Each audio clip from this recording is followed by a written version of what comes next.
सूरता मारात तन हरकत है मोर अंग।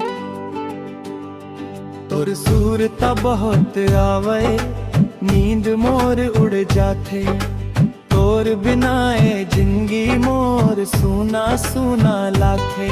अंतरा पूछत अबे गोरी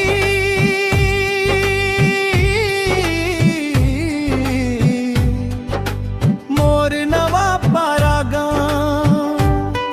माया के रत्ता देखाबो धर ले मोर ना।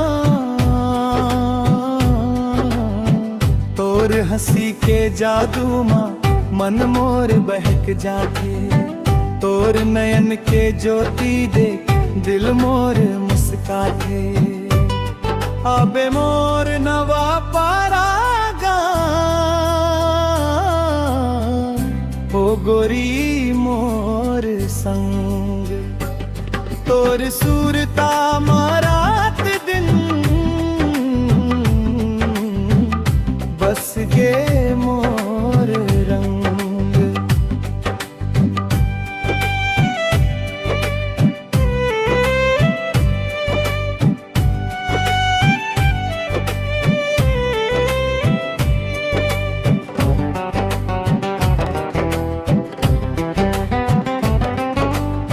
सूरता तोर बहुत आवे दिन होए चाहे रात, तोर बिना नहीं लागे मौला ए दुनिया के बात।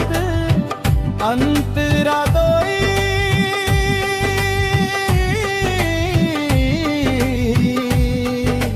नदी किनारा खेत खारमा संग संग घूमबो।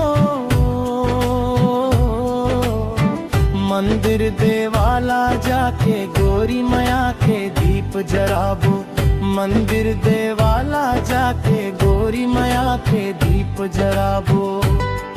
अबे मोर नवा पारागा मोर दिल के रानी। शत्रुघ्न के गीत माँ बस गे